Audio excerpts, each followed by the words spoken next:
I get asked this question all the time. How do I build a successful team? Everybody wants to build a successful team. Well, today on Build Your Team, that's what we're going to dive into is answering this question that honestly, some people think is pretty impossible to answer. How do I build a successful team? Now, why do people think this is an impossible question to answer? Really simply, because every successful team looks different. It depends on your company, it depends on your industry, but there are some key characteristics that all successful teams have. And that's what we're going to dive into today here on the Build Your Team show.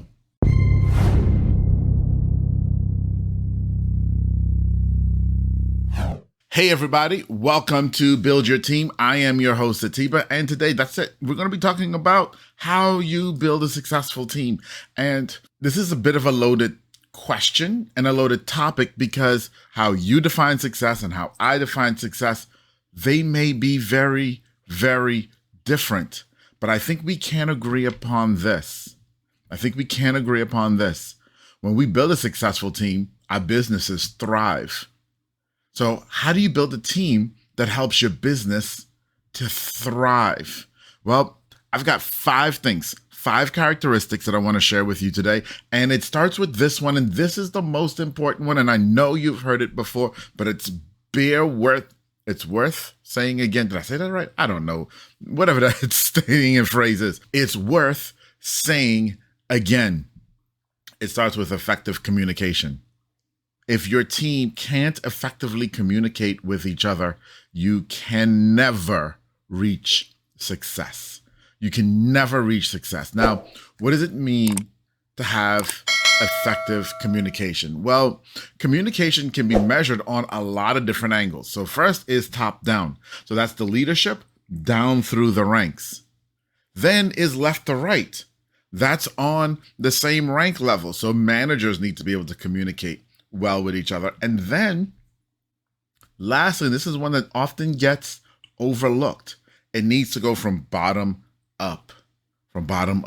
How do you hear from the frontline workers what's really going on? Are you really listening?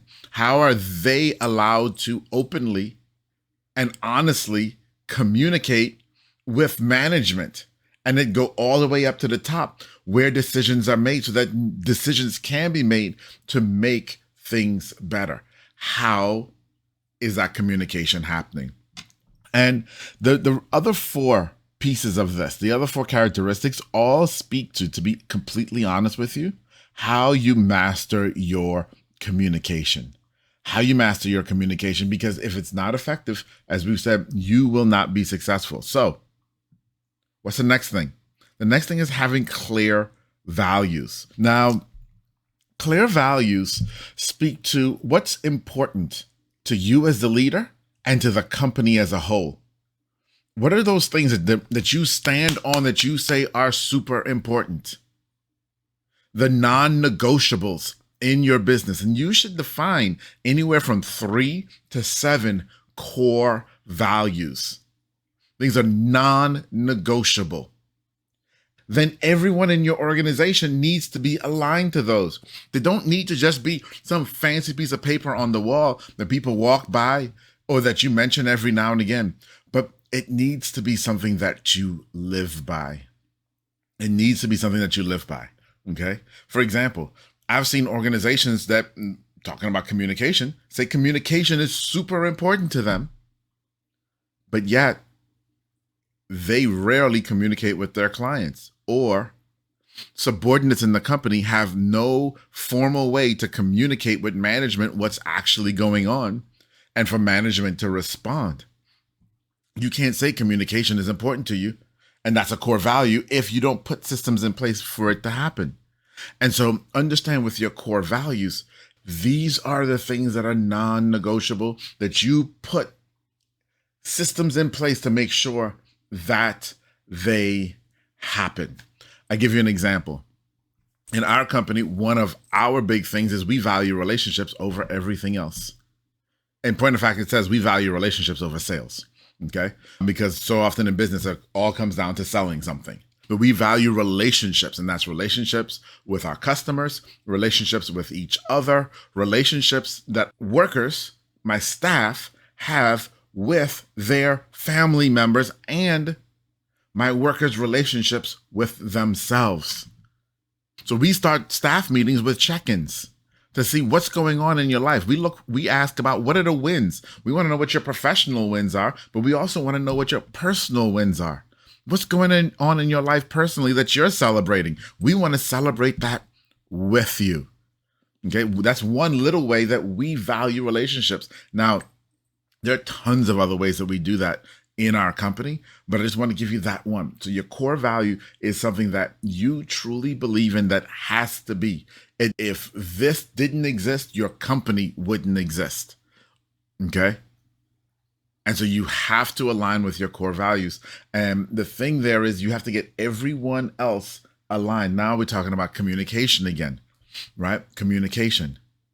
And so for us, and you don't have to do it the way we do it, but for us, what we do when we put out a job post, I put my core values in the job post. When we do an interview, we put our core values in the interview process, and we talk about our core values on the interview. When someone's hired and we do their onboarding, we talk about our core values.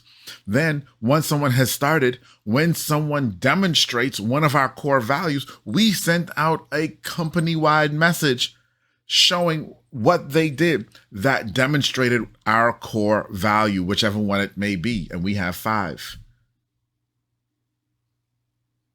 Your core values have to be super important, and it has to be communicated. And what it does for us is it creates a culture where everyone's on the same page with these core values. What it also does for us, and we've seen it time and time again, we may go through an interview process and someone may say, oh yeah, I align with all of those core values. And I think it's great because they want a job, right? And then they start and we realize quickly, yeah, you don't align. So it also helps us weed out people who don't belong on our teams. It helps us to weed those people out. So those are your core values. I know I spent a lot of time on that, but you've got to get that right. And that's one of the major things that you have to communicate to your teams. If you want to build a successful and effective team, you must all have the same core values. You've got to share those, okay? The core values. The next thing is goals and objectives. Hey, everybody's got to know what it means to score. If you're playing a sport and you don't know what it means to score, it also means you don't know how to win. And who plays a sport like that? And it's the same thing in business. It's so often, and listen, I've been guilty of it a ton of times. It's so often in business that we hire someone, we bring them onto our team. They may align with our core values, but then we don't tell them what it means to score. We don't tell them what it means to truly be successful in their position. We don't tell them even how we're evaluating them. We don't tell them that up front. So how do we do it in our company? One of our mantras is everyone must know their number. So every position has KPIs, key performance indicators, that measure the success of that position. Everyone has to know what their numbers are. You should always know your numbers, know where you are, know what numbers we're measuring. Super important. Once we have that and people start to see how their numbers fit in with everyone else's numbers, now we can define how all of that gets us to our end goal. Now we can define what our objectives are and people can see how we're moving and how their little piece that they're doing is super important to the overall picture. So having clear goals and objectives and communicating those is super important. Now, I got to say this because I realize that I'm assuming something here in my communication with you. Yeah, it's important to have clear goals and objectives for every single person in every single position in every single department. But then you must also measure those on a regular basis, whether it be weekly, bi-weekly, or monthly. You must measure where they are so people know, hey, am I getting close to a score? Am I way off base? You've got to measure those things. Okay.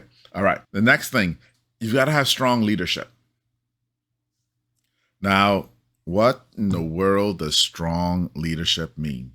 Get this. Strong leadership is someone who has clear core values, has a clear direction of where we're going, and has clear goals that they can communicate to everyone on the team.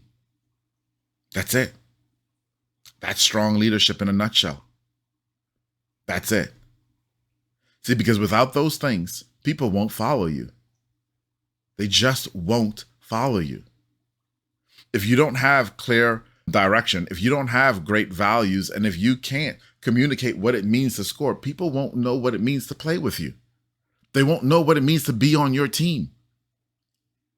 A leader has to set that vision of where we're going so people know what the ultimate end goal is. But now, if that's the ultimate end goal, but you're willing to cut corners, or you're willing to do it this way or that way, and so these are your values and my values and your values don't line up, then I'm not going to want to be on your team. I'm not going to want to be on your team. If you've played sports, you've probably been on teams like that. I know I have. I've been on teams with coaches where I didn't like the way they did things. I thought the way they did things were wrong. I didn't want to be on that team because my values and their values didn't line up. My values and their values didn't line up. So you've got to line up the values. You've got to line up where we're going, and you have to line up and let people know what it means to score right where you are. Okay? If you're a point guard on a basketball team, your goal may not be to actually score points, but to facilitate the offense.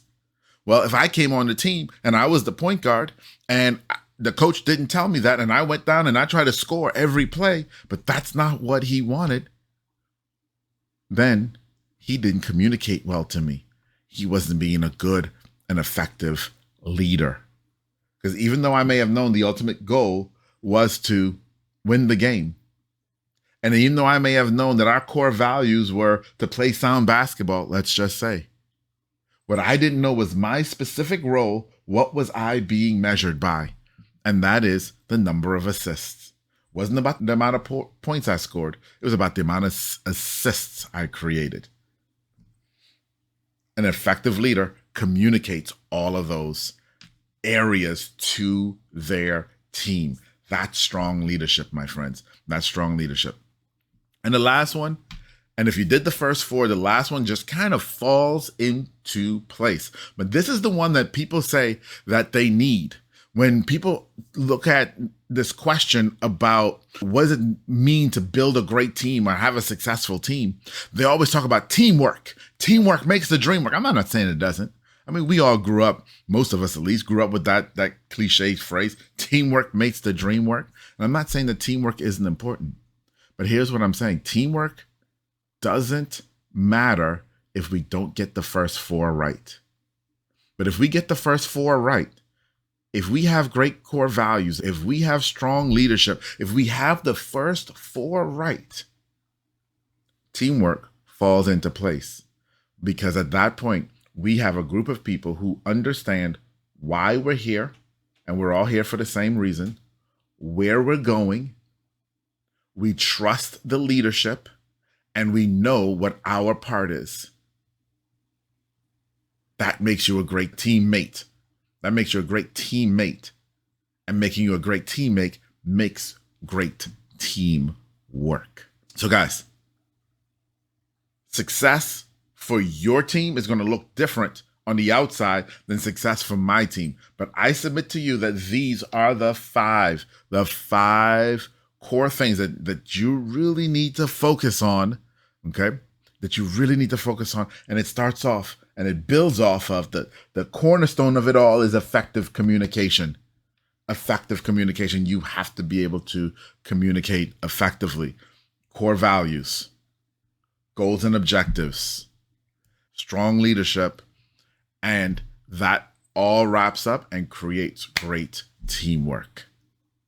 As always, my friends, if you've got any questions, drop them down below. Love to answer your questions. I know this is a big topic. People always want to talk about, the teamwork, but I hope what you heard is it starts with you.